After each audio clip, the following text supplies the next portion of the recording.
Yeah, I think this comes back to what we were talking about earlier. I think a lot of people haven't really updated because they don't know sex workers, or the sex workers that they do run into aren't people online. They're just like titties and booty that they don't really trigger much empathy. And so I think we're going to see a lot more acceptance of sex work as people become more familiar with sex workers. Hello, everybody. You're listening to Chatting with Candice. I'm your host, Candice Horbacz. Before we get started on this week's episode, if you want to support the podcast, you can go to chattingwithcandice.com.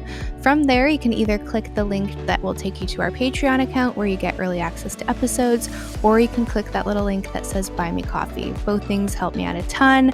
I'm trying to schedule some in-person interviews very, very soon, so every dollar does count. I am thrilled for today's guest. She has been someone I've been following on Twitter for a very long time. She's a very complex woman. She shares a lot of very interesting data collecting polls on her Twitter. And she's just this very wonderful mix of brilliant and sexy. So please help me welcome Aella. You're in Oregon? Washington. Okay. Outside it of looks Seattle. Beautiful. Yeah, thank you. It really is. We're covered in trees. Oh yeah, it's gorgeous. Oh, that's one of my dreams is one day to be able to just get a little cottage in the woods away from all of the craziness of society and just disappear. Where do you live now? Wilmington, North Carolina. It's kind of a smaller town, 100,000 people, but it's still busier than I would pick. I really want a lot of land and horses and just solitude. But one day it's you have to decide, right? What do you value more? Is it the convenience of being in town, especially I just have a 1-year-old now. So the socialization aspect of that, or being out in the wilderness and letting him be Huckleberry Finn. So it's I try to weigh it out. Yeah, it's a really tough decision. I also am struggling with that because I'm planning on moving at the end of this year. So. Oh, really? Where are you looking at? Austin. I'm a little embarrassed. It feels so cliche. Really? Yes, my husband and I were looking and we were trying to find some houses out there that also had land, and surprisingly it's a lot more affordable than where we are now. We can get 15 acres for what we paid for 1 year. It's nuts. And then you just see a lot of action happening. So I feel it's kind of the best of both worlds. And my mom's in Houston, so there's some family out that way. Cool. Well, maybe I'll run into you soon. Yeah, that would be awesome. So do you think you were homeschooled, right? Your entire childhood educational years. How would you weigh that? Because I think there's a myth, right, that homeschooled kids are weird and they're kind of socially inept. And if you look at your Twitter account, it's the furthest thing from the truth. You're brilliant. You're a very, very intellectual person. And if someone were to be oh, she was actually homeschooled her whole life, people would be nonsense, right? You don't fit that mold. So I guess where I'm going with that is how much do you think your homeschooling, do you think that prevented you in social situations in any way, or how did you become who you are? Yeah, I mean, so I actually think that there is an element of truth saying that homeschool kids are weird and socially inept. But I think it's a little bit different than what most people mean it. Yes, they are weird and socially inept compared to non-homeschool kids, but homeschoolers as a group tend to know how to interact with each other very well. It's just sort of an isolated community, and so they're very skilled, totally normal at talking with each other. It's kind of similar, if you had somebody come from another culture and come hang out with you, you might be they're kind of weird and socially inept, and it's well, that's true in comparison to what you're expecting, but they are good for, compared to what they came from. So it's hard to compare it directly. So yeah, I think I learned I'm a pretty great, I'm a pretty classy homeschooler, if you will, among homeschooler culture. But I'm weird as balls out in the real world. And so it's really hard to adjust. When I entered the secular world, it was really alienating for quite a long time because it's difficult to explain exactly how much this permeates. So I find, at least with a lot of the girls that I talk to, the ones that have gotten into adults, so I actually started webcamming as well. And a lot of people were shocked because I was so like the shyest person always. Like I moved around a ton. I also had like a bit of an abusive like upbringing. So I just like tried to kind of like avoid people in general. Like I was always the new kid, and as a new kid you get bullied. So that just made me like a really quiet person. So when I started webcamming, obviously, like a lot of people were like, how, if you are so shy and quiet, can you be comfortable like taking off your clothes to like a room full of people? So was that progression, like, did it feel natural for you, or was it really difficult? Because when I did it, I was like, I'm home. This is wonderful. I'm really happy to hear that. I kind of relate in the sense that I also was pretty quiet and shy and had like a weird upbringing. And yeah, people were surprised that I turned out to be such a performer. But it feels like a compartmentalized thing, right? Like sort of out in the world, it's a little bit outside of your control. And like people have the ability to hurt you in various ways, like, you know, through just rejecting your friendship even. But online, it's like suddenly it's a world that you're creating from scratch. And it's like this excitement of having this creative way to blossom socially. And there's like a kind of clear-cut rules also, like you take off your clothes and then they compliment you and you earn money. And so a lot of things about it feel a lot easier than real life socializing, actually.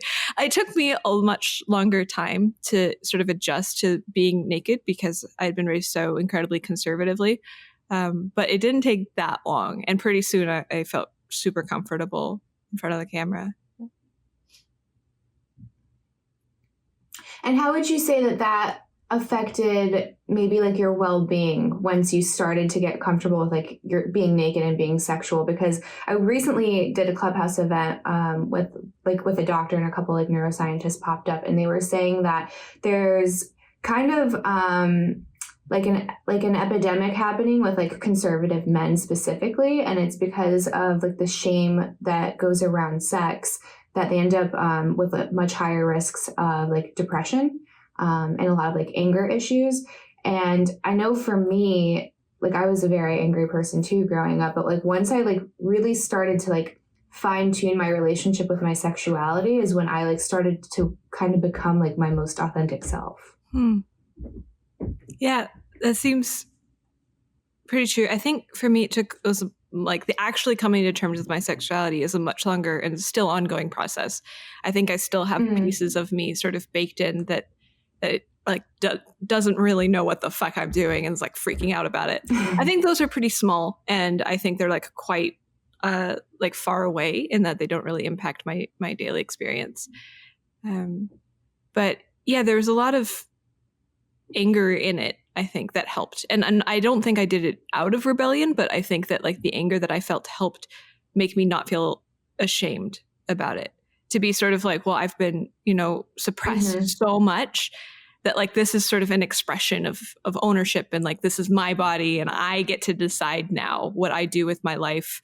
And there was like a little bit of rage in that. And I think that was really healing. Like it was sort of a therapeutic process to be able to work through that. I'm really curious about this. You said conservative men are more likely to experience shame. Is this opposed to conservative women? I think it's just more prevalent, probably because, or maybe like women aren't like outwardly discussing their sexuality when these polls are being taken. So like that might attribute to some of like the skew.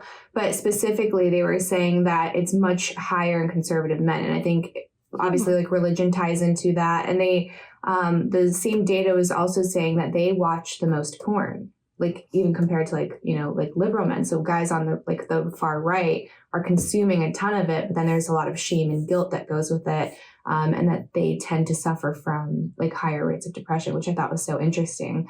And the timing of it was great because I just did this Clubhouse 2 days ago, and then I tweeted something today that I didn't even think was like controversial. Like it was just kind of stating that like you can be sexual and also have a mind. And to me, like you are like a great example of that. Like your Twitter account, like I mean, it's nothing shy of brilliant. Like, I love it all the time. You have great polls. You have just like very insightful, like threads that you go on to, and the way that you talk about like these really complex topics like monogamy, I just find so fascinating. Like, you're very able to articulate those things. So it was just like hey guys, I'm reminding you that two things can be true at once, right? I can be sexual and I can also like have a podcast. I can also have opinions. I can also have a mind. And then I tweet that, and then I had this conservative guy that was running for Congress in Georgia retweet it with a quote saying like, why is it the most like degenerate people of society are trying to force us to accept them? And I was like, holy cow, this just went left. I was like, first of all, who invited you here? How did you find my account, right? Like, he doesn't follow me. I don't know who he is. And I was like, I'm not trying to convince anything of anyone. If you want to be monogamous, if you want to be super Christian, like, by all means, go for it. But I'm just simply saying, like, we're all human beings and we should treat each other with some empathy, right? Like, show me your character and then I can judge you, not simply because you're fulfilling a biological need, right? Sex is a biological need for everybody, that you're a bad person. So yeah, I went on like, I had to like calm myself down before this. I was like, I haven't had like someone come at me like that in a while. And it's like, wow, it really gets you sometimes. Yeah, it's so strange and a little bit foreign, the you're degrading yourself frame. Like, I remember that from way back when, but it's been so long. And it's crazy because it feels so real for them. Like, I used to think like that. And it's like such a specific and strong structure with the way that they interpret reality. And it's so clear to them that we are terrible, degenerate people who are ruining civilization. It's like not even a question. And it must really suck to live in a world where the way that you view other people is like that. Like, it must be just so alienating for both yourself and others. Like, you're also alienating that part of yourself. Like, in calling you a degenerate, he's also calling all of the parts of himself that are like you also degenerate. So it's really unpleasant for him, I assume. Yeah. So that was a question I wanted to ask. So do you think that you can degrade yourself? What does degrading mean? I guess that's a good question too, right? Like, do we all have like a common consensus on what that means? Because I think that varies, right? Like, someone can think something's degrading that I think is a great time, right? But I think if you're consenting to an act, I think just by that process of consenting, you can't be degraded. Yeah, that seems true. I can't really think of a time I've ever felt degraded. Like, the concept doesn't feel like a strong one for me.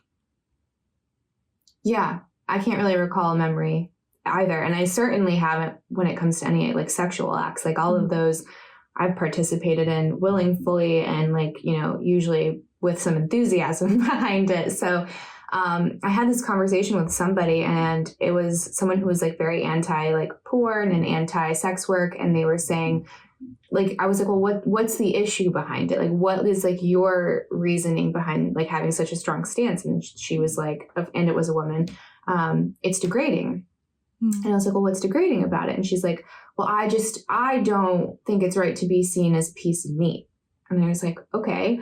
And this woman's like a little bit older. I was like, well, when you were younger, did you like wear makeup? Did you wear heels? Did you wear like tailored suits?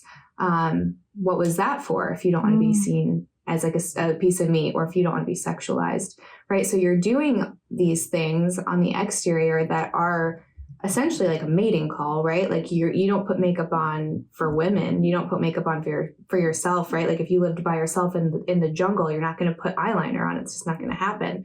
So I was like, so is that degrading? And then she was like, and didn't have anything to say. I was like, you're just now saying that you're making yourself like this piece of meat, right? So yeah, I guess that's where my hang up is with it. Yeah. And like, the piece of meat thing is also really interesting. Like, I'm not totally clear on exactly what people are doing when they say the word like piece of meat. Is it something like you're not empathizing with the person that you're looking at, or like your relationship to the person is primarily like what they can do for you, as opposed to I don't know, some sort of like friendship or something? In which case, that seems like the way that most of us operate in large cities, even, where you have to do that. Like people cannot be humanized when you're dealing with them at large scale in like a big system where we have defined roles. So like the concept of like piece of meat feels like a really confusing and vague thing that's like sort of meant to evoke this reaction that I don't really understand. Yeah, for me, when I hear that, I feel like the point that a lot of people are trying to get across is that like men are predators and you're just to be consumed, and that's like your only value. So I think when they see people that are in sex work, they associate it with like consumption and like a means to an end, and that's it. And I think it's across like the board, right? Like your story of working in like a basement factory where you said you saw the sunlight only 2 days a week, to me, like that's more degrading than, making a video of yourself in your living room and deciding like what you want to do, what makes you happy, having like the most sense of freedom that you really can, in my opinion, when it comes to work. Like you can work anywhere at any time and kind of like create your own income. So yeah, the other one to me is like way more sad and way more of a prison and way more, should be more unacceptable by societal norms than like what we do. Yeah, I absolutely agree with that. It probably comes out of people, they imagine doing sex work and then they feel really horrified by it, which I sympathize with. I've experienced that.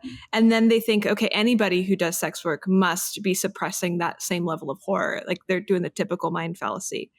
And so like in their mind, this is like like quite a clear thing, and that they are actually trying to save us from the horror that they project upon us that we must feel. But it is kind of projection. And that's the main thing that bothers me when people are telling me that sex work is bad. I'm like, first of all, get your projections off of me. I am not you. I do not have the same motivations or reactions. I can tolerate very different things than you can. Like, let me be different. Like, have the space in your mind to have people very different from you pursue wants that maybe you personally can't understand. Yeah, I think that's huge. Is for like the woman that I was talking about too, is that the fact that she couldn't picture herself doing the things that I do, and then that was like the hang up. She's like, well, I could never. I was like, that's fine. There's a lot of things that I could never, right? And I don't tell someone else that they can't do it, or I don't like go and attack them on Twitter like this like random guy. One of the things I also wanted to I guess get your opinion on. So you took this like bit of a hiatus from adult and then went back after you did like the ICO. So why was there the stipulation that you had to stop webcamming to join the company? The thing that we were creating was a dating app that was already kind of pushing the barrier of like monetization, because we were looking to make a dating app where you would be basically financially rewarded for participating, like microtransactions basically. And so we were very careful to distinguish that this is not sex work. This is like just basically a more useful dating app. So it was bad look for them to have an actual sex worker on the team. So they're like, you can join, but you just can't be actively like doing the sex work, especially because we did our ICO in South Korea, who are absolutely not okay with any form of that stuff. Oh, okay. Well, then that makes sense. So when you decided to get back in to OnlyFans, you were mentioning that like now there's kind of like a dissonance a little bit between like your identity. Can you explain that a bit? Yeah. So I was actually escorting for about 1.5 years before I started OnlyFans. The pandemic hit, and then I was like, well, I should probably figure out a different way of doing this. And then I started OnlyFans, and that was really uncomfortable for me because for a few years I had been developing this persona as a safe for work person. Like most of the people who followed me on Twitter had no idea that I had done sex work. I wasn't actively trying to hide it. I just didn't mention it really. And so the thought of starting up sex work again and being open, I became like really afraid of the social pushback. Like I was developing like powerful friends who were my peers and I really respected. And I was afraid that they would no longer want to be publicly affiliated with me because I was doing this sort of stuff. And it felt kind of embarrassing. Like I've been focusing so much on being like a quote unquote intellectual, and now I'm going to be just like a titty girl. It felt really vulnerable in sort of this new way. Like when I had first started camming, I didn't have anything to risk. There was nothing to lose. I was already at rock bottom. And so it was like, fuck it. But here, like suddenly there was a lot to protect. Like there's just this reputation that I had to carefully navigate. So that became really weird. And so for the first few months after starting OnlyFans and talking about it, it was this pretty uncomfortable transition period as like I modified like my public identity in that way. But then now I'm used to it. Now it's great. Like now I get to talk openly about it to people like you, and I'm totally worth it. So did you see like any kind of fallout when you went back in by like these people that you kind of like respected, or perhaps like maybe put on a pedestal, like these, you know, academics or doctors or whoever they were? Did you see any of them be like, ooh, never mind, like I have to distance myself, or did they not really care? No, I think a big part of it was keeping a separate Twitter presence, and it's like a separate, like I have a non-sexual blog and a non-sexual Twitter. And I interact non-sexually on the internet a whole lot. And so I think like keeping that separate made it a lot easier, because that way people could sort of pick and choose the kind of Aella that they wanted to interact with and what they wanted to reflect on them. And a lot of the people who I was friends with anyway, like were already kind of weird and on the edges. As maybe is the same with you, I don't know, but there are people willing to tolerate super like bizarre ideas and out there thinking, and are already okay with sex workers. So it actually didn't impact me that much. I think it actually ended up helping me. Mm-hmm. Yeah, I've kind of found the same. So when I got out of mainstream porn and I just started shooting like for myself and like OnlyFans, that kind of a thing, I was trying to like figure out what I was going to do next, because I like didn't want to just be like Eva, like that's great, and that's where like, you know, virtually all of my income comes from, but I like wanted to like pursue other things. And I was like working with someone that had like a pretty significant Twitch channel, and they were trying to like pitch me to like so and so I had to like clean up my entire Twitter page to try to look more of like just a regular person and not so spammy, because it's really easy when you're like in the thick of it to be like, look at my new scene, swipe up, watch this stuff. So it was like way too like adult promotional and like less like me, like there wasn't substance behind it. So I cleaned up my entire Twitter account.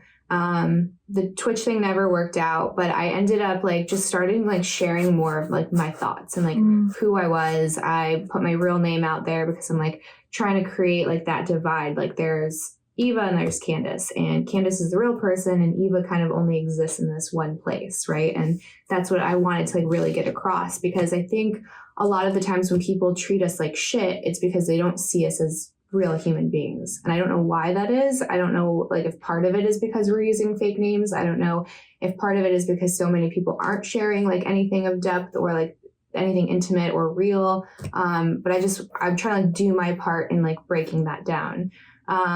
So then I started getting the same type of like followers of people that I like really admired and, you know, had these opinions, and I wanted them to like me. Right. And I'm like, I just had like a neuroscientist follow me. I cannot be posting pictures of my butt. Like this won't do. So I'm like, oh God, what if he sees it?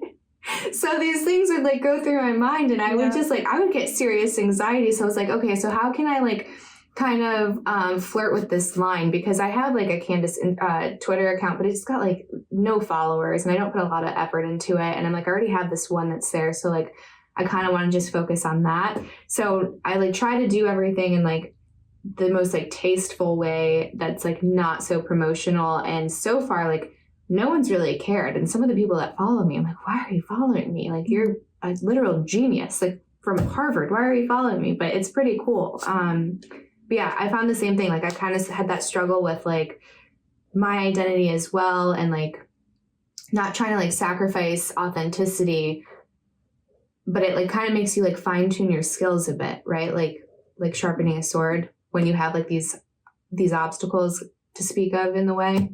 Yeah. It's also really scary, like, because it's like attaching, you know, a really vulnerable sexual side of you to an actual personality is sort of doubly vulnerable in some sort of big way. Like you can't compartmentalize to the same degree. And I think that takes like a very specific kind of personality, which I guess both of us must have, which is really cool. Yeah, I think the compartmentalization like helped me a ton in the beginning, especially when like I got in, I mean, it wasn't like super young. I think it was like 21, but like I didn't really have like a big why. Like it just felt like where I was supposed to be, and like I had a blast, and I was just kind of like blindly following wherever like destiny took me, right? And you would have people that would, you know, shame you or like just kind of like treat you like an outsider because of like your decisions, and I would get so angry and I would get so defensive, and the reason I was doing that was because I didn't know my whys. And then once I started like breaking those down and becoming like more confident in my decisions and more authentic was when it's very rare that I get, you know, worked up over someone criticizing my decisions. Yeah. Today was a bad day. But yeah, I feel like the most me that I've felt in years when I started to like merge those two worlds. Yeah. And it's really powerful also. Like I had a birthday recently, and for my birthday, I asked people to tell me ways I've impacted them. And there were a couple big themes, but one of the biggest really surprised me was that people regularly told me that I changed the way that they perceive sex work because I was attaching so much of my personality to it. They're like, I never really knew before that like sex workers were people in a way. And that was really cool to hear. Like, I didn't even know to what degree that was so important or rare even. Like people's perception of sex workers is very flat. Like sex workers are here for sex. And to be able to actually be genuine, I think really transforms the way that people relate to us, which is great. I think we need more humanization. I think a lot of the pushback against sex work comes from like not knowing anybody who is open and comfortable with their job. Like a lot of us has internalized that shame that society has given us, and we do hide it. And so people sort of learn that we should hide it, right? Like they kind of like react to us with the signals that we're giving. Mm-hmm. So to be able to have like the comfort and the security to really be open and totally vulnerable is extremely helpful to the face of sex work, I think. Yeah, I hope that it like is a trend starts to happen where people start to merge the real them and the stage version of them. But I think that there's a lot of promise of anonymity or like protection that some people want to hold on to. But in my experience, it creating a fake name never helps. I've still had like crazy situations and stalkers and that whole bit. So I think that helped make my decision of just owning Candice, if that makes sense. I did want to ask, so when you, in your blog, when you mentioned returning to sex work and returning to OnlyFans, you were also saying how you kind of started to like see yourself a little bit like as an avatar, if you will. So when you started seeing yourself in like this sexual way, it was, you said not bad, but just like odd, right? So when you made the decision to start escorting, was there also like the same disconnect? Because a lot of people will probably think that's wild, right? Like we see these movies like, what's that movie on HBO, The Call Girl or Girlfriend Experience, right? Like that's most people's knowledge when it comes to escorting, or they think the opposite, which is someone who's very like hooked on drugs and in poverty and doing it because like they have to, right? Like there's very few people that would look at you and think, you know, she probably escorts, right? Like you look just homey, like sweet. Yeah, escorting wholesome is what I meant to say. Yeah.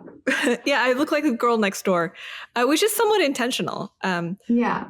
Ooh, excuse me. When I was escorting, escorting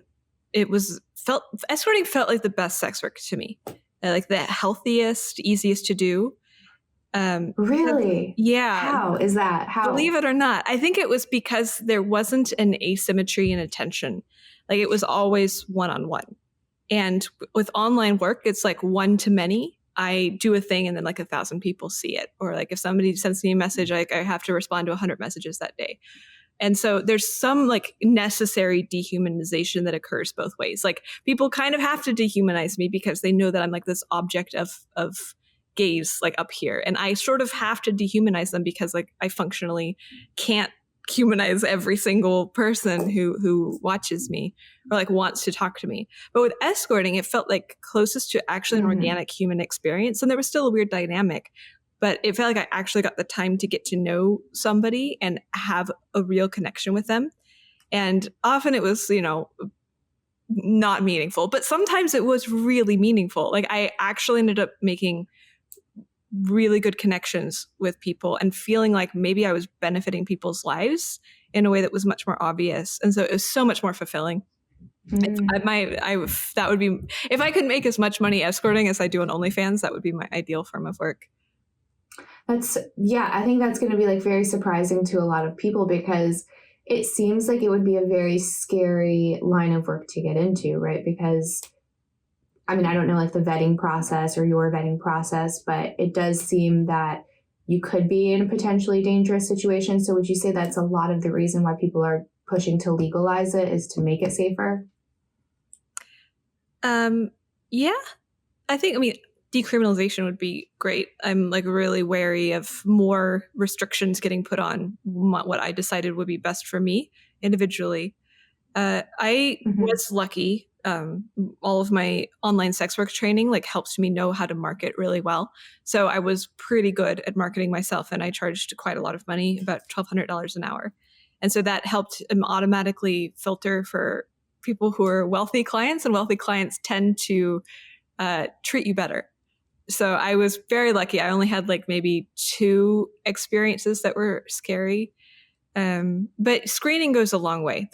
The one worst experience I had was a guy who I think I forgot to screen. I screened everybody, but like one guy fell through the cracks. I don't know what happened. And it just like, I didn't like do a thorough job. And then that was the guy that fucked me over. But most standard screening is you get references from 2 other girls. So you have 2 other girls like contact you and be like, yes, this guy was good. And that is pretty good. You check those girls and make sure that they are verified, they're valid, they're real people who actually see clients. And that helps. So for these more meaningful experiences, can you like elaborate, or do you feel like that'd be an invasion of like privacy? Because I think for a lot of people, they have that idea that it's just like getting used and a dollar exchange and there's nothing more behind it. Because I do think that for a lot of men, because obviously men are going to be the biggest consumer when it comes to that, I can totally see where that could be needed for some people. I know that's going to sound like crazy to some, but some people don't have another means for that human connection or for that intimacy. And I think that between consenting adults that they should be able to do whatever they'd like. So I'm hoping you can maybe share a little bit, but if not, I totally understand. Yeah, I'd like to. I leave them anonymous. But like some of them were virgins who were just terrified and like wanted to have somebody experienced and accepting to guide them through it. And that felt great. Some people just felt really rejected by women and really sexually insecure and wanted basically help. Like, how do I just teach me how I can become like a more sexually confident man to be able to go on and be sure of myself when I interact with other real women.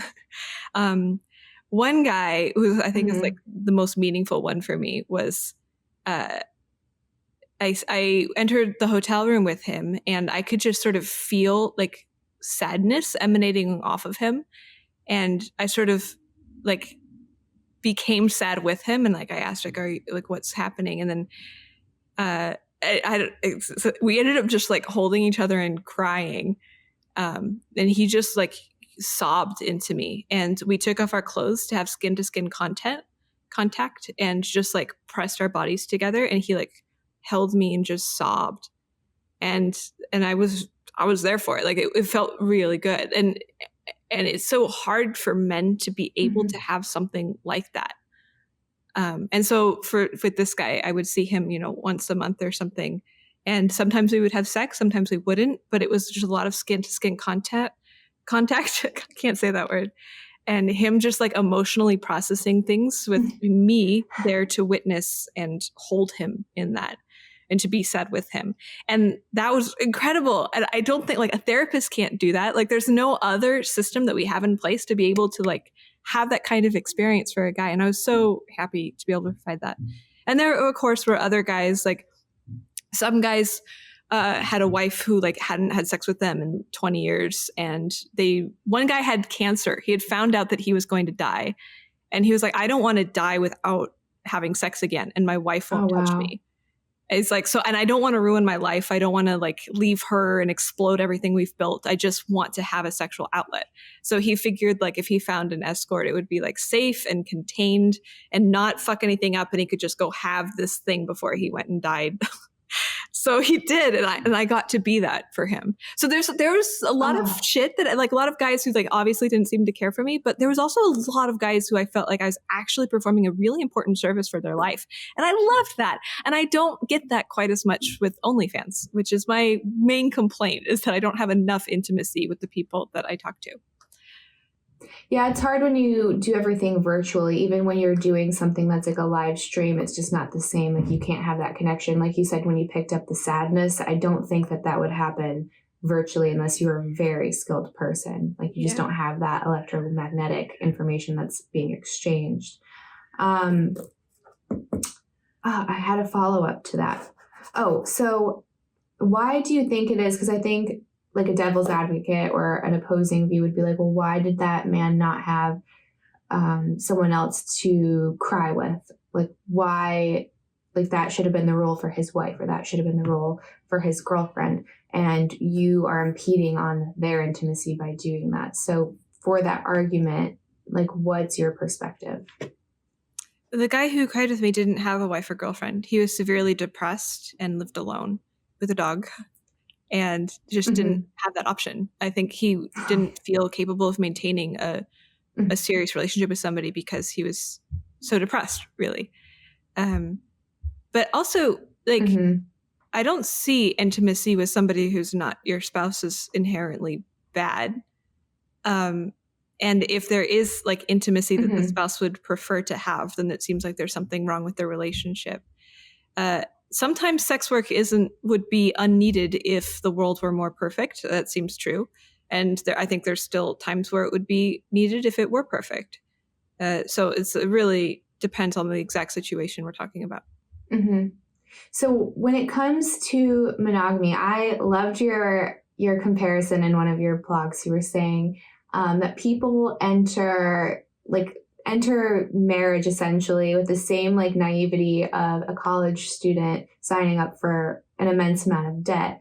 And if you don't accept that monogamy is the only way to have a fulfilling, loving relationship, you're going to end up alone. Like you can't have anything other than that. And I think that was pretty spot on. And you also did a thread where you were explaining, I think it was maybe polyamory, and you were saying, well, a lot of the concern from women would be that he's going to leave you and he's going to fall more in love with this person.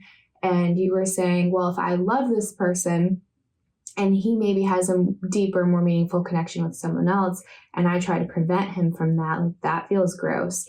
And I was like, she's putting into words something I have never really been able to articulate quite as well, because my husband and I have like a different relationship. It's not fully open, but it's just our own little concoction. Like we've spent a lot of time curating exactly what works for us and our boundaries for each other. And I don't think enough people do that with their relationship. They just say, this is the relationship that I'm supposed to have. These are the rules that society says are the only rules, and till death do us part. And then you see the statistics of 50% divorce rate. So clearly something's not happening. So do you think that monogamy is going to be the standard for the rest of like our lifetimes? Do you see that starting to shift with like the younger generations?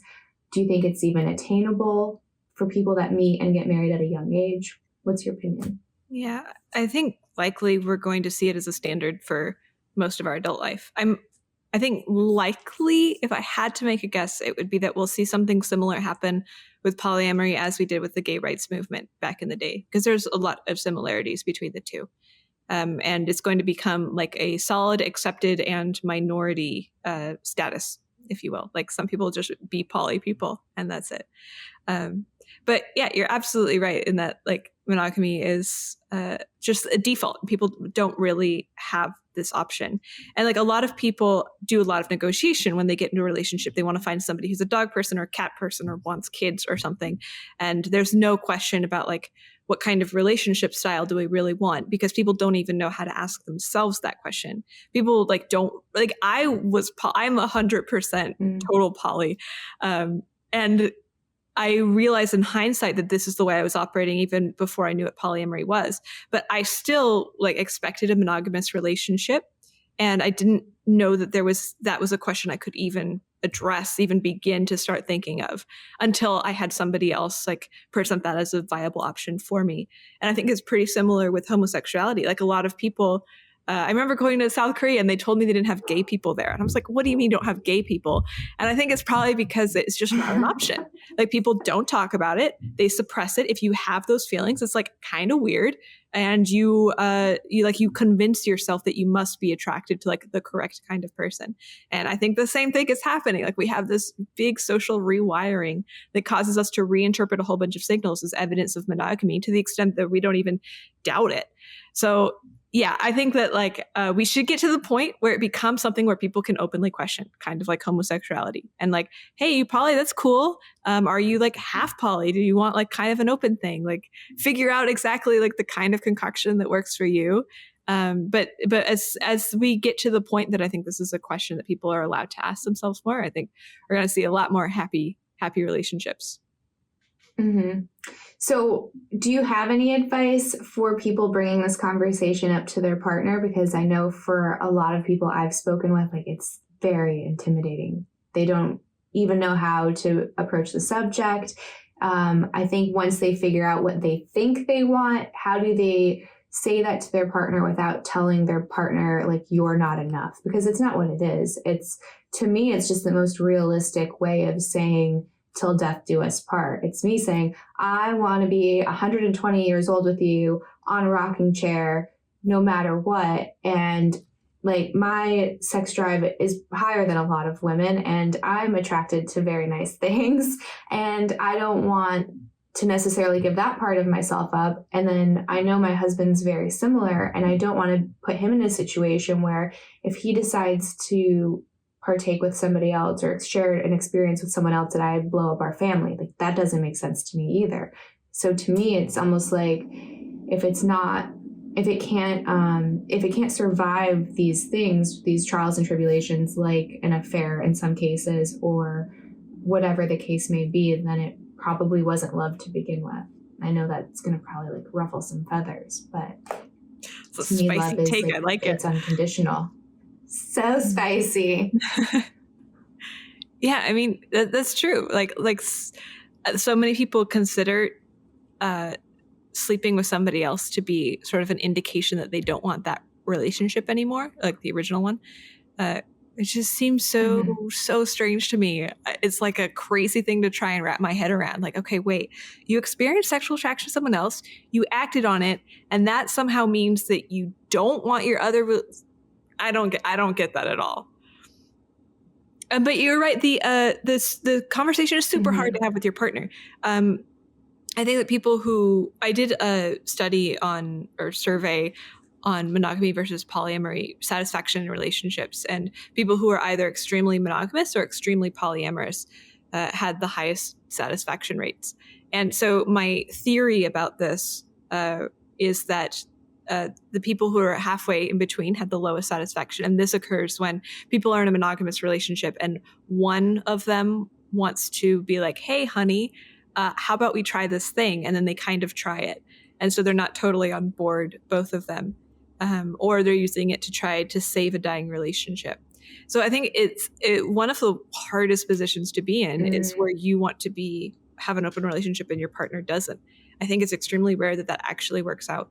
The thing that you have to do is like actually let your partner know that this urge does not reflect on them, which is so hard. It takes a lot of like maturity on their part to be able to understand that. And it can be like really slow going. So I'm sorry to be so pessimistic about it, but it's tough. It's really difficult. And for me, it's odd that in our society, if you have multiple children, it's expected that there's enough love for them. You don't love one of them more. Having a second child doesn't take away love from the first child.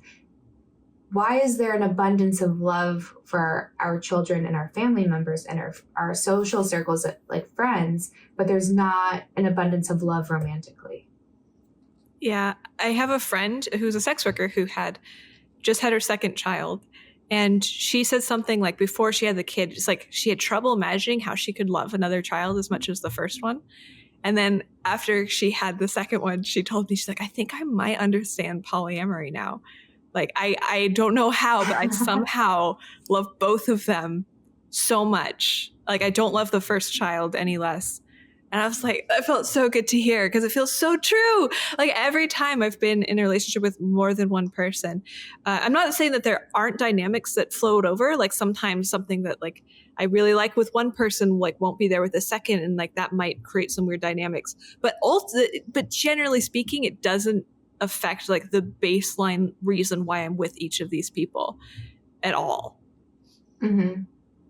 Yeah, I find it so interesting. I think when I became a mom was when I started to, even though I only have one child, I started to understand polyamory more. So for me, that concept has always been very tricky because I always had that I guess ignorance maybe to how you have three people or more. I don't know if more is also typical or like three is kind of the standard, but you have multiple people.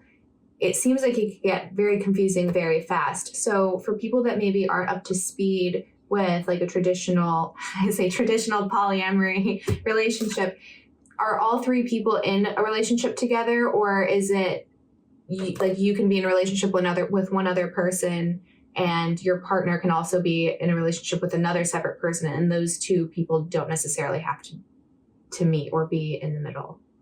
I'm actually not sure what the most common, based on my networks, most of whom are poly, that seems to be the most common configuration. People still tend to like pair bonding really hard in polyamory. So often you'll see like life partners together and then like both of them have girlfriends or boyfriends. And then like those boyfriends might have their own life partners or something. And so you get like sort of this chain of people. I also wanted to make one distinction, which is very important for a lot of conversations about polyamory, is that there's a difference between engaging in polyamory versus like allowing your partner to do so. Like, for example, I am not really dating anybody right now, but I still consider myself polyamorous in a similar way that you might be gay, even if you are single. And so I think like the thing that really defines this is whether or not you allow your partner to have other relationships. It doesn't necessarily mean that you personally have to be in other relationships, only that this is always like an open thing. Like you could always have this discussion or have the expectation that your partner is allowed to have these sort of experiences, but it doesn't necessarily mean that you have to be. Like two people who are in a relationship with only themselves and not anybody else are still people that I could consider polyamorous because they might be in a situation where like they could like atoms like connect, like latch on to one's outside. People often call polyamorous groups polycules because they're all like these diagrams of connection. Anyway, I just wanted to make that distinction because a lot of people will be like, well, I don't want to be polyamorous because I only love one person. Like I meet the person I fall in love with and I'm just not interested in anybody else. So I'm like, sure, that's fucking great. Go for it. That's not the question though. Like the question is like, are you preventing your partner from getting his needs met in places where you can't? And that's the big one for me.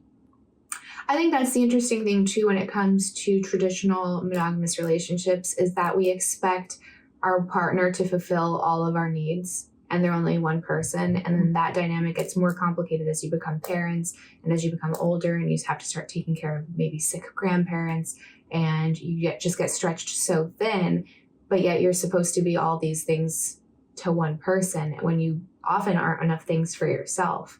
So it makes sense that either occasionally or for like the life of the relationship that you would need something to supplement. I know that's not like the best word because it kind of goes back into people's ego of saying like, I'm not enough. but you kind of aren't. You kind of can't be all things at one time to everybody, right? And that doesn't mean that you're lesser or unworthy or that you're loved any less. It's just not feasible. Like, we don't expect our friends to be everything to us. They can't be.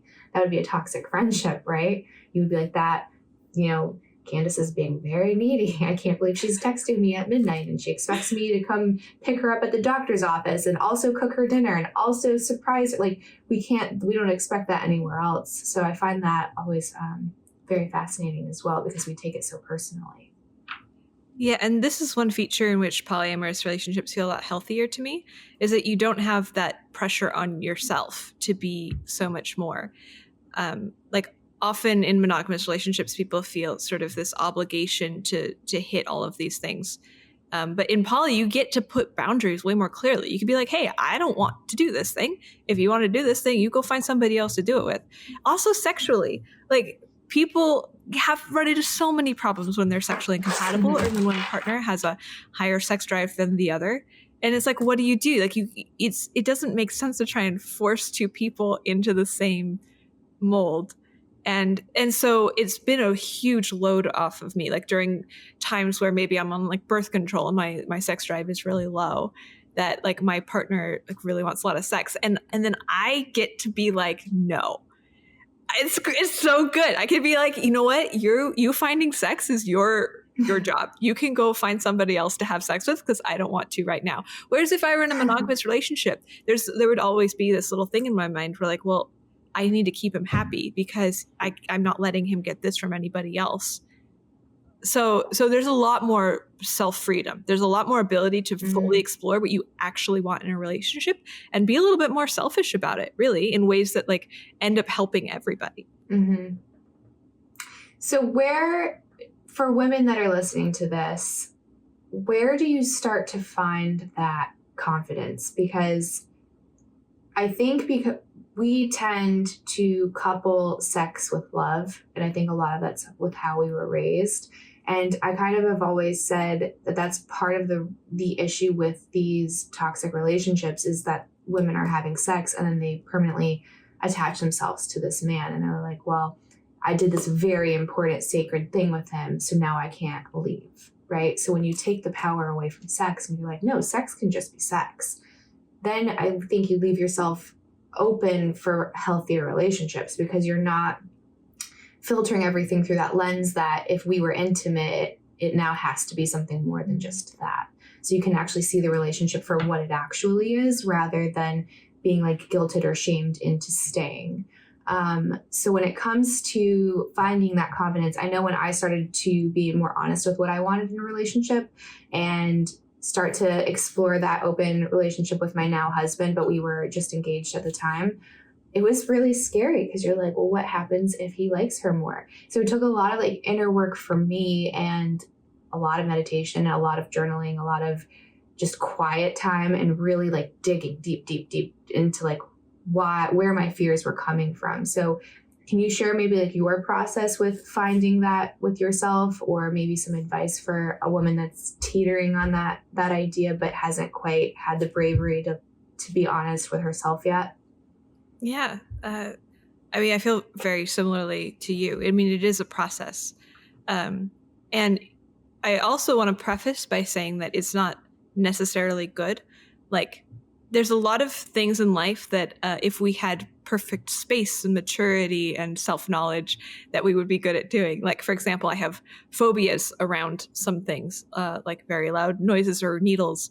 And that triggers me and it reduces my options in life. But the amount of effort it would take to become okay with being triggered like that isn't worth the amount of times that I get triggered. Like, it's just, I'm choosing to go my whole life getting triggered by needles, and that's just like, that's all I'm going to do about it. And I think it's perfectly reasonable to make that kind of decision.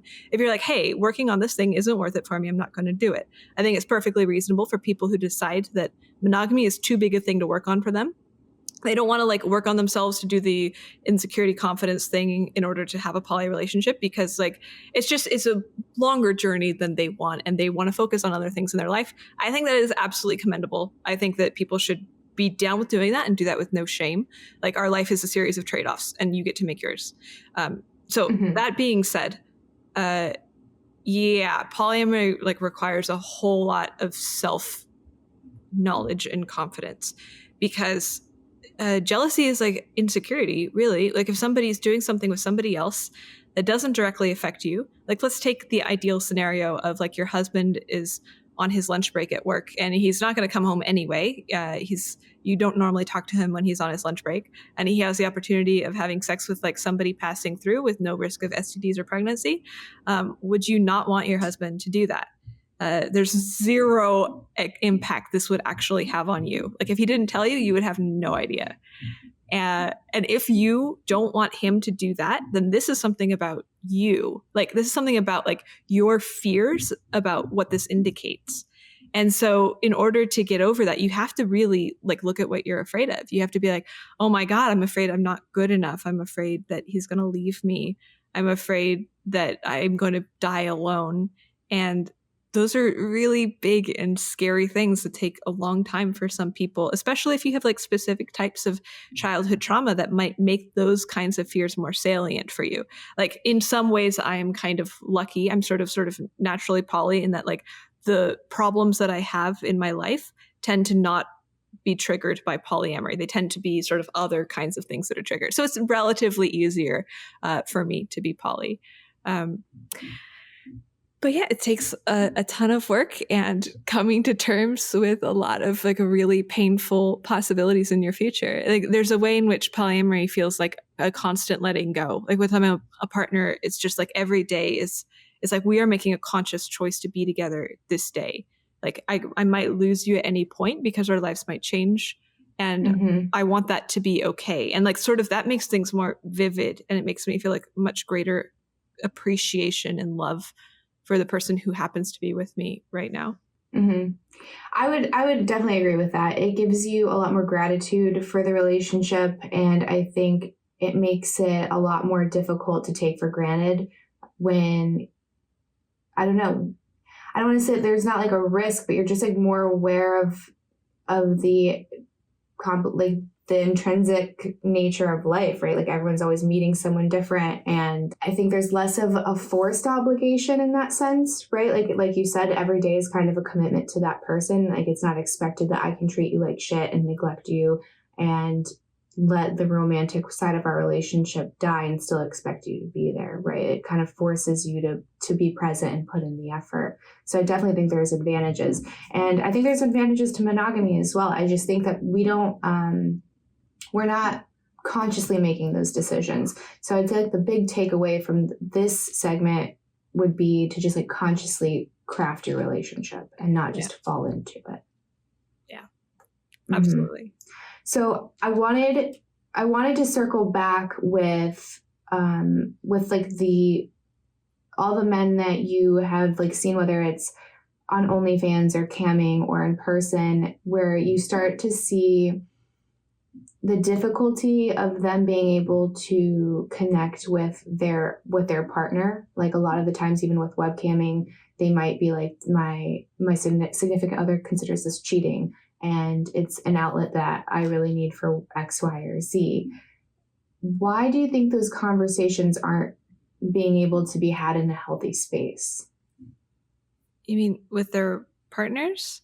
I mean, usually the partners are pretty unaccepting. Right. Usually their partners view it as some sort of betrayal, or it like comes out of an incompatibility they have. Like maybe, like I mentioned earlier, like maybe their partner has a lower sex drive and they want more sex, and they don't want to pressure the woman into having more sex because there's like very strong social messaging that is not okay. And so they feel a little bit trapped, and this is one way to get out of it without having to pressure their partner. I don't know. You also have done camming. Like, do you have a sense on exactly like why they're saying this to you and not to their partners? I think that there's a certain level of trust that's not there. So I think often we tend to just hyper focus on the man, and we blame him, and there's something wrong with him, and we don't look. There's two people in a relationship, so it takes two people to keep it healthy. It takes two people to make it fall apart. So the way that I look at trust, and this is just through like experience and like going through my own personal struggles in my relationship, is I used to have a pretty bad temper, to the point where if like my partner had done something wrong, it was almost worse to be honest with me because I didn't allow him that space to be honest. So he didn't trust me. He didn't trust that I would be able to act in a civilized manner, in a compassionate manner, and like allow him that grace to be human, because we all make mistakes. So when we worked through that, and he kind of led me to this realization, trust gets broken on both ends, right? So usually when someone cheats or there's some kind of deceit, I don't consider watching porn cheating. I think that is something people really need to figure out, because there's not even a live person there, right? It's just content that they're consuming. So let's say that that's a deception on one part, and that partner is breaking the trust by watching the content.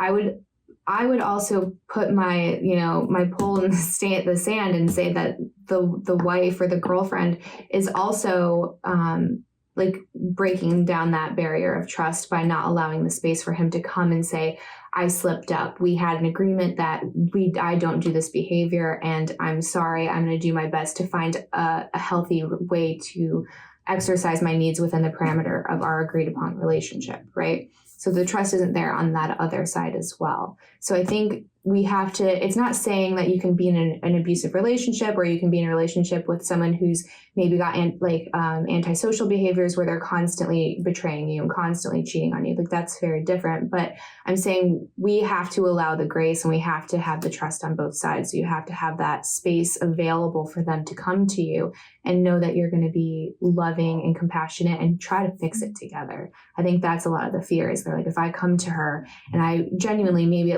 I don't want to do this slip up again, I really feel bad about it, and I want to work through this together, but I can't because she's going to explode. That's not good. That's not healthy. That's not love. Yeah, that's a really fantastic insight. I haven't been in that specific position, so I haven't actually thought about it in those terms, but it makes a ton of sense when you say it that way. And you're right, there is it's hard to tell, because we have a lot of messaging around preventing abusive relationships.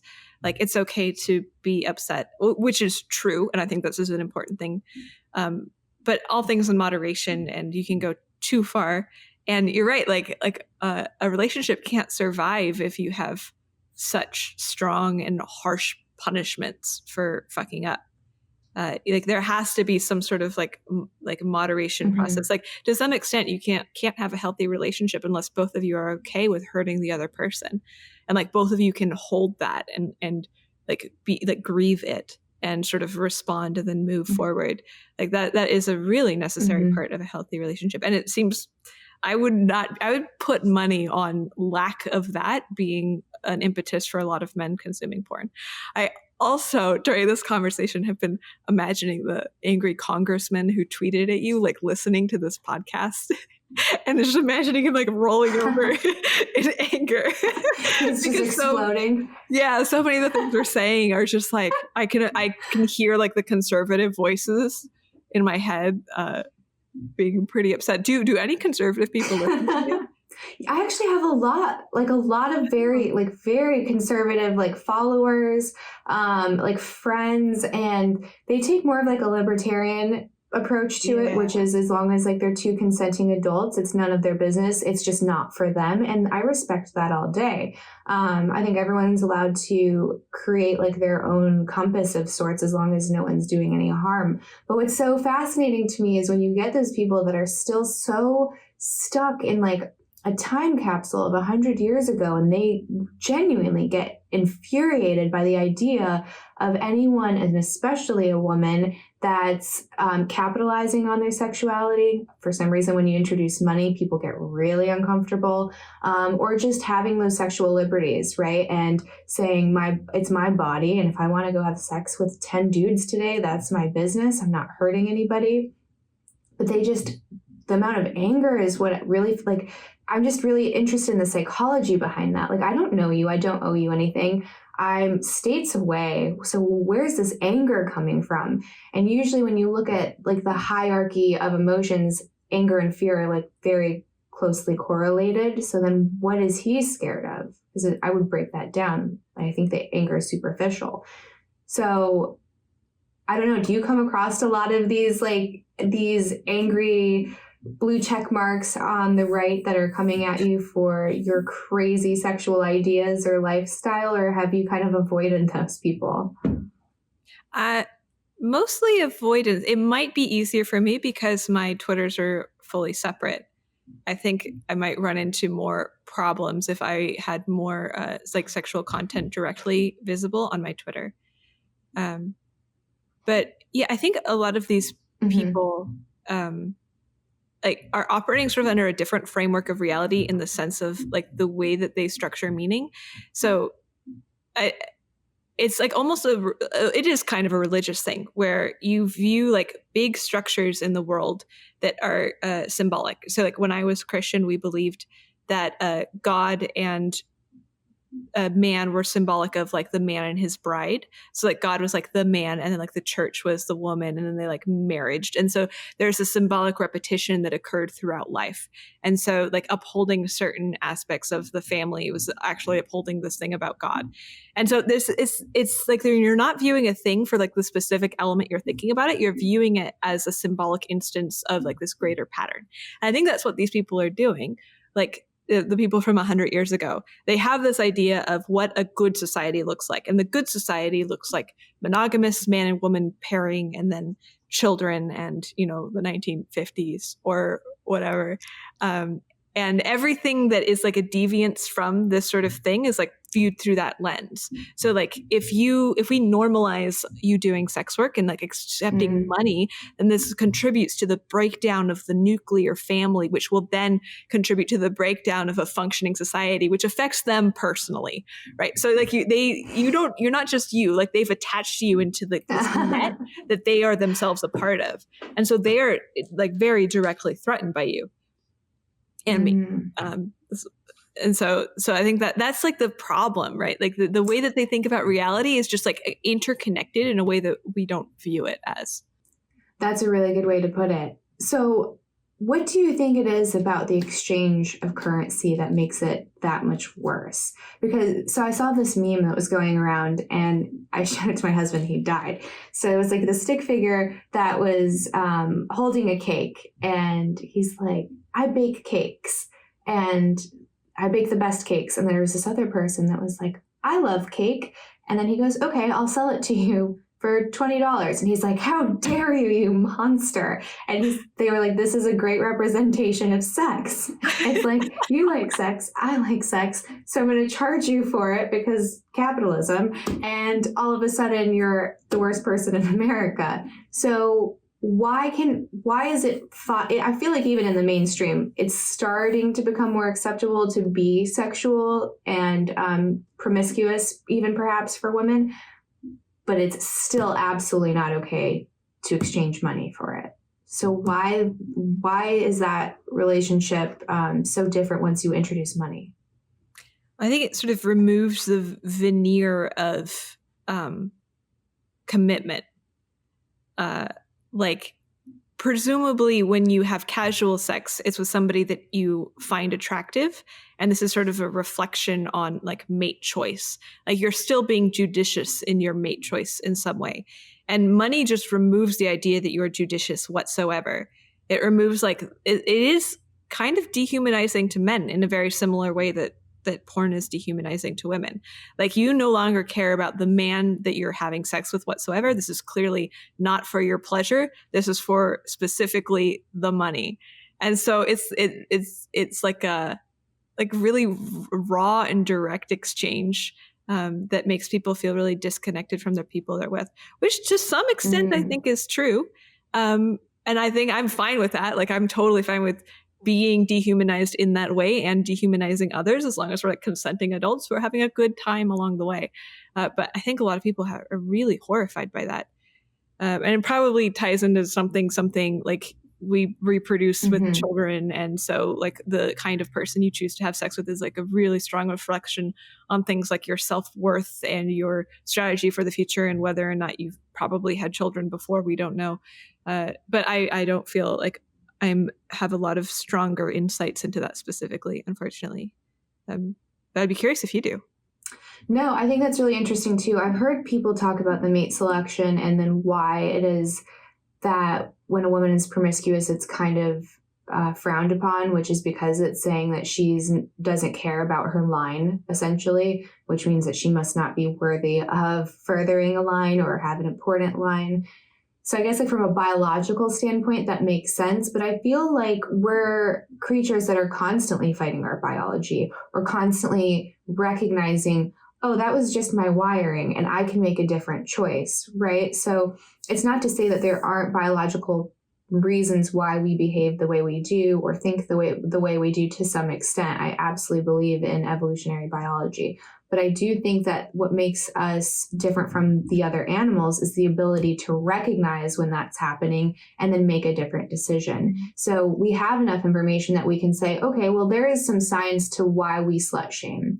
And that made sense then, but now we have condoms and we have the ability to control when we do procreate, have children. So that doesn't really make sense anymore. So I'm going to sit with that and I'm going to try to, come to the conclusion that I think makes the most sense for the life that I want to live. And I think she's a wonderful person. So I'm not going to judge her because of my monkey brain that's telling me to. So I think even though there's like very hard evidence as to why we should justify certain things like that, I think that we also need to take the responsibility to put in the effort to not do those things when it is maybe not like the best decision or the most kind decision.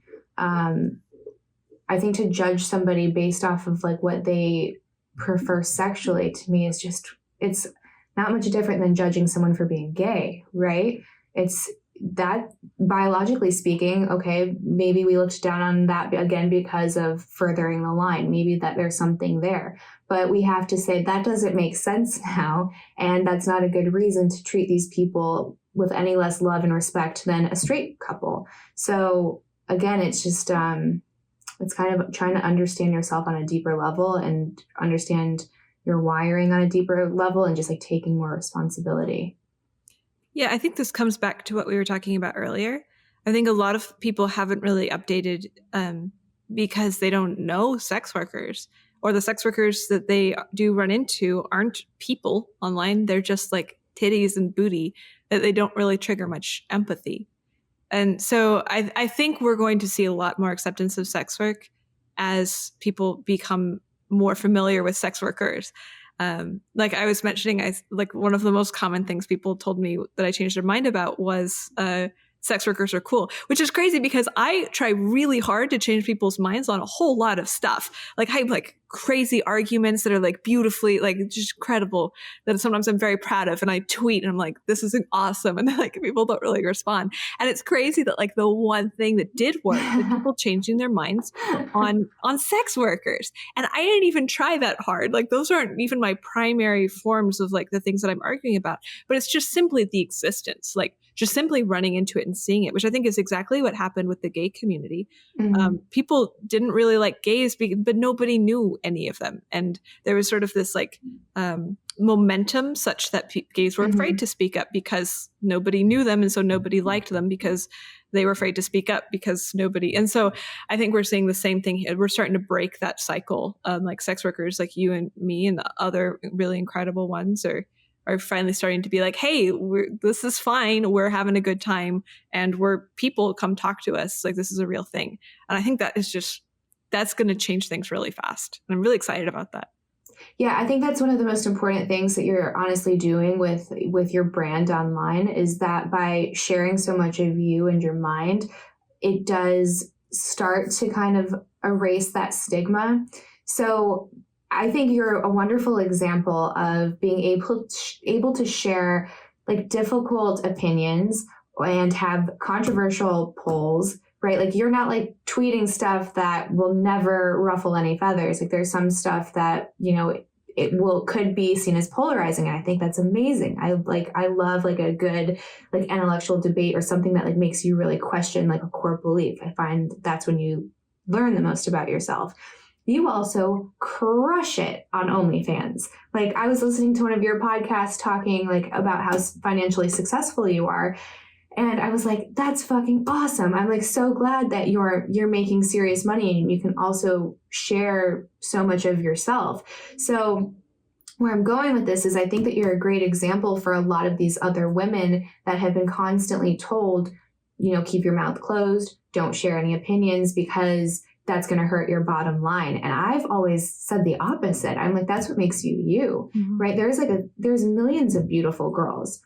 If you want someone to stay and have like longevity with you, if you want your brand to have longevity, there has to be something that sets you apart. And the only thing that sets you apart is like who you are. So to not share that, I think is a huge mistake. So what would you say to, I guess, all of these people that have the dated idea that you have to just be a pretty face and not, you know, it kind of like sit there and be pretty, like the very old school model of what a good girl is supposed to be? Because again, you're sharing these incredible opinions and you're also raking in the cash.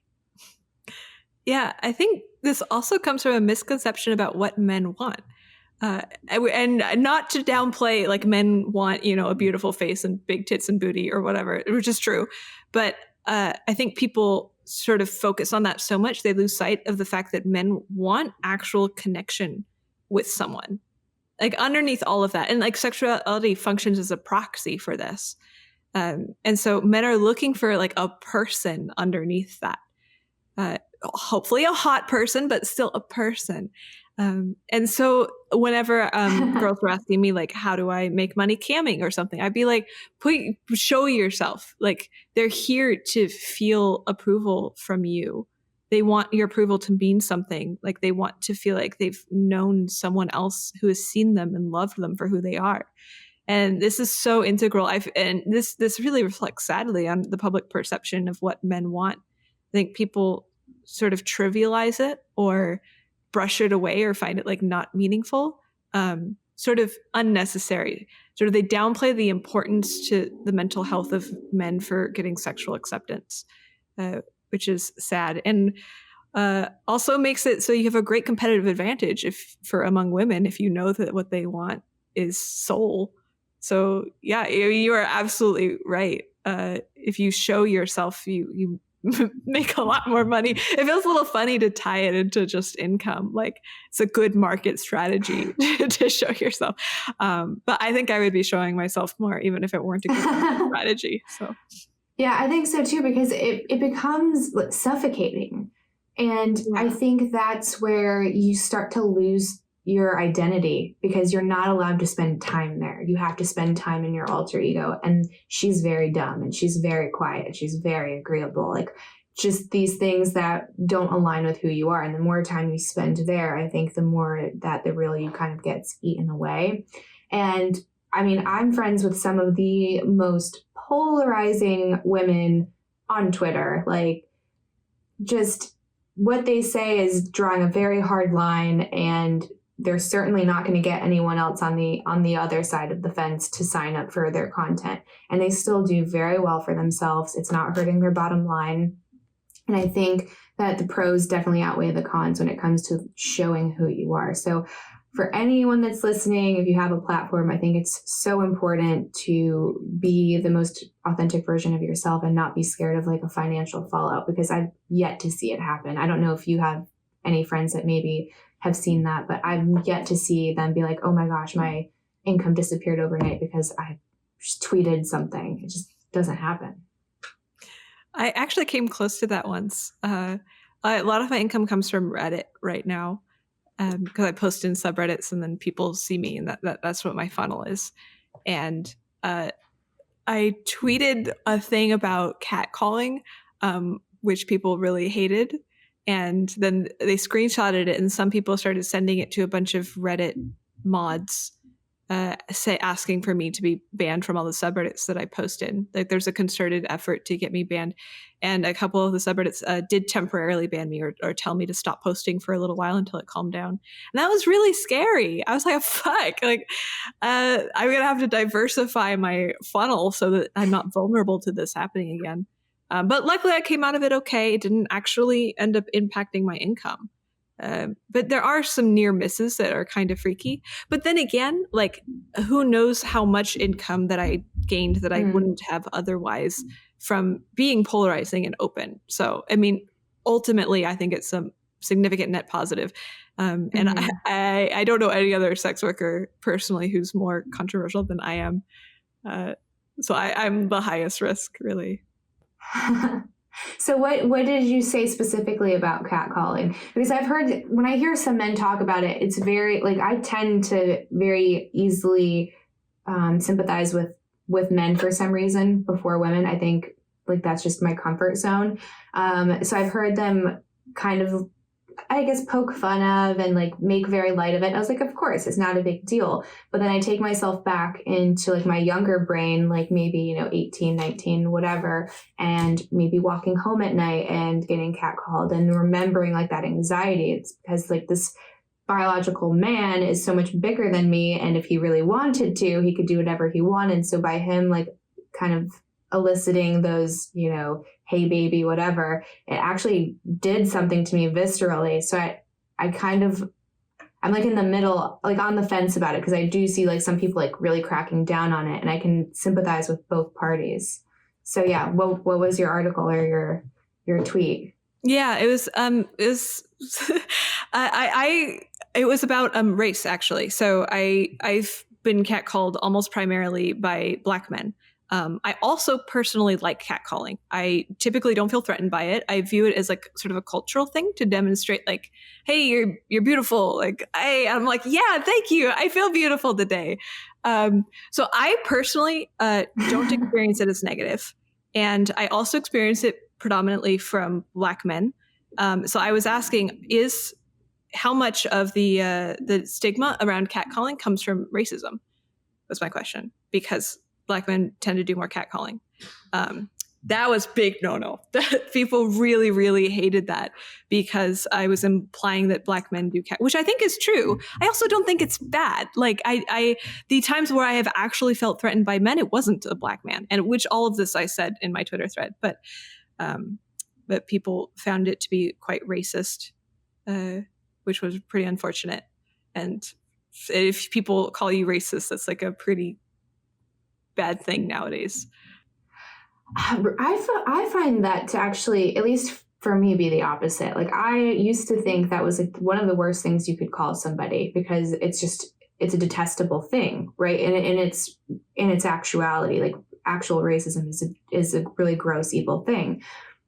But now we throw it around all of the time so casually, and I guess I've just seen everybody called it online, that now I feel like it's lost its meaning to me, and I'm like, I know I'm not, he knows he's not, and this person without even a profile picture doesn't matter at all. So yeah, for me, I think the opposite. I'm like, okay, let's move on with my day. Yeah, I think it depends on which is unfortunate. Circle you run in. So I think I absolutely agree that racism is losing its power as an insult, because it's being so overused. But I think there's a lot of systems where it's becoming much more powerful. Like people are getting fired due to accusations of being racist. And for example, people were using that word to try and get me banned from subreddits, and which was nearly effective. So I think it's becoming more polarizing what that word actually is indicating, depending on the kind of sphere that you're running in. It's interesting that they would suggest that you were racist for that poll, because I think it's like quite the opposite. Like the way that I interpreted that question is like quite the opposite. Yeah, I know. Right? They really focused on the part where I was saying that Black men catcall more, and not the part where I was like, hey, maybe we should question our conceptions of catcalling itself. And like maybe there is like a racist component to that. Like how much of this is just people being afraid of Black men. I am, to be fair, like also really curious about differing like worldviews we hold that like might rub up against each other. And for me, like this one is a really great example of one where there is some sort of like incongruity in the way that people perceive the world. So I personally don't have like a huge stake in the answer. I mostly was curious about like how people handle these two ideas like sort of pushing up against each other. But I don't know. People are very like strong. I'm learning to be more careful with how I phrase things now because people tend to take them out of context, and it's like a war zone. You have to be really careful. Have you experienced this at all? Like having brigades on Twitter come after you for like something that you said that they've interpreted the incorrect way? I haven't had like a dog pile effect yet. I don't know what I would do in that situation when it was just multiple attack after attack after attack. I have had the one random person that like is really vindicated and like letting me know how awful I am. And depending on the day, most of the time now I'm able to completely brush it off because I've tried to really separate myself or my sense of worth from people that I don't even know. But sometimes like today, it just like really got me flustered. And I think it's because I haven't had like enough exposure as of late to it. But yeah, were you familiar with like the August Ames situation when that happened a few years back? Oh yeah. I followed it when it happened and I'm a little rusty on the details, but yeah. Yeah, so essentially it was because of like dogpiling. So she had said something to the effect of, so she wanted to say like if someone was performing with trans performers or if they were doing a lot of gay content, that it had to be disclosed because it was up to the performer whether or not they would work with those performers based off of their sexual history, which I think is totally valid, right? Like you're allowed to say, for whatever reason, who has sex with you. I like firmly believe that.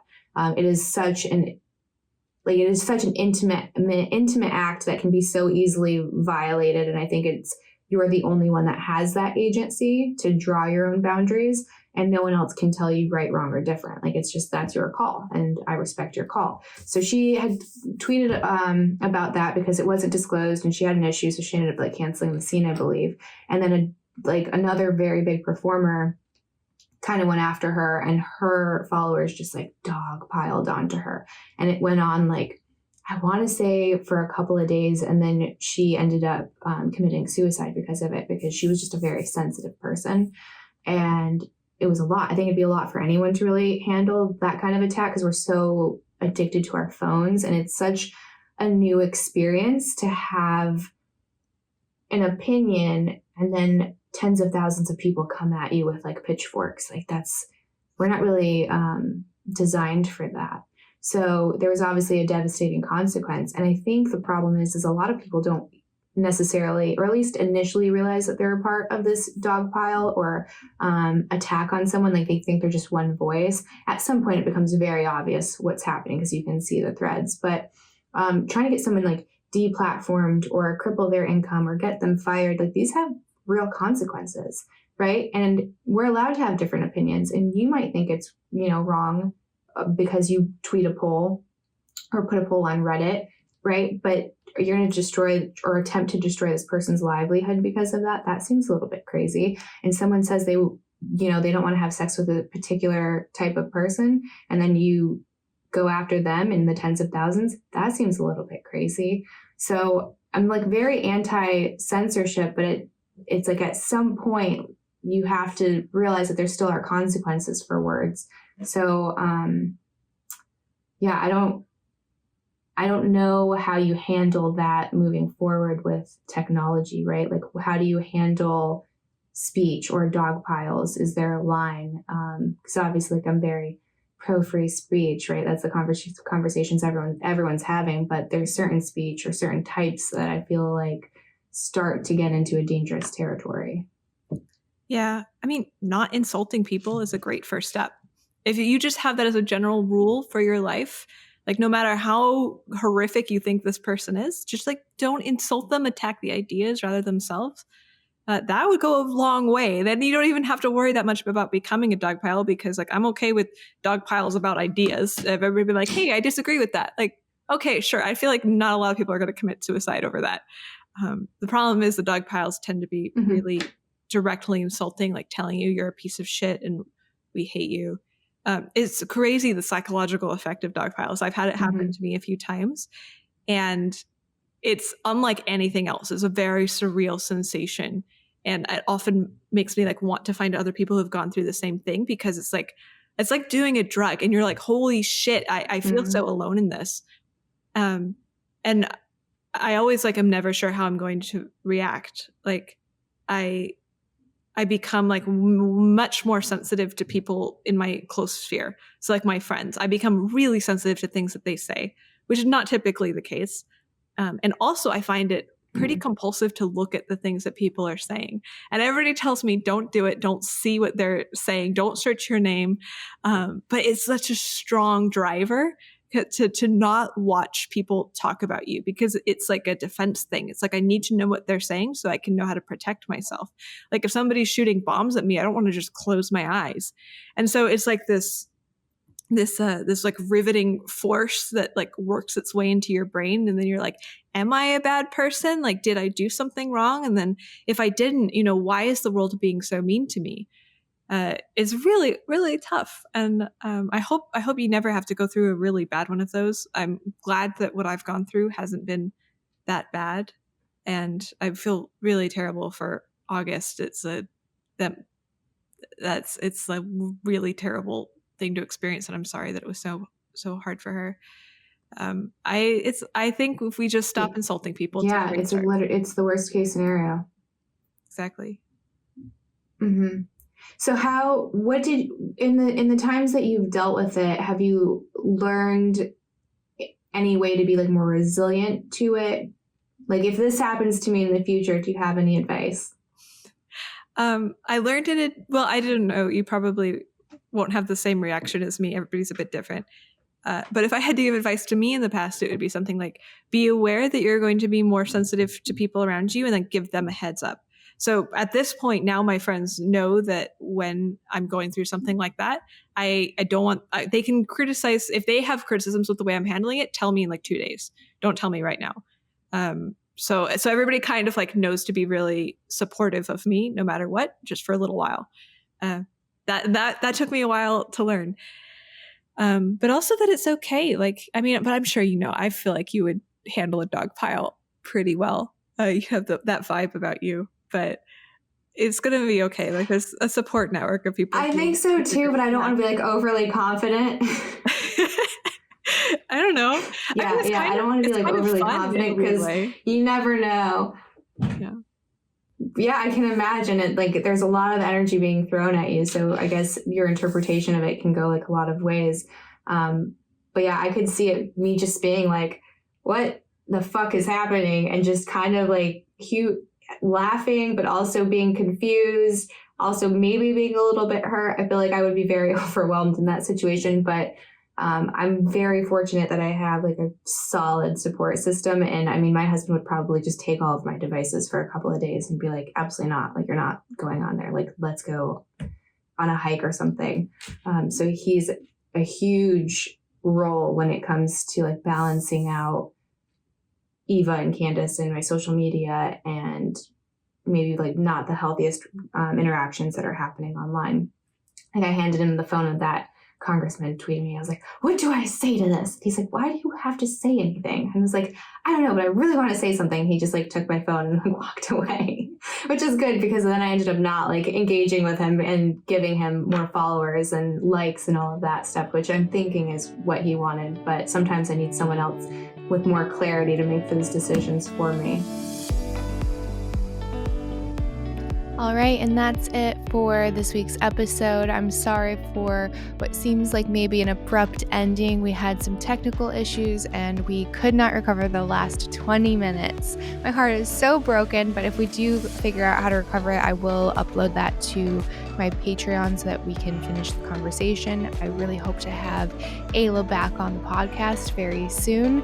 And then after this airs, we are going to schedule a live Clubhouse event. So if you want to join the conversation or if you have any questions, this is a great opportunity for you. So just make sure you follow us on social media and on Clubhouse so that you don't miss the event. So you can find me on Clubhouse at Candice Horbacz. It's the same as all my other socials, and I hope to see you there. Don't forget to like, subscribe, leave a review, and share with a buddy.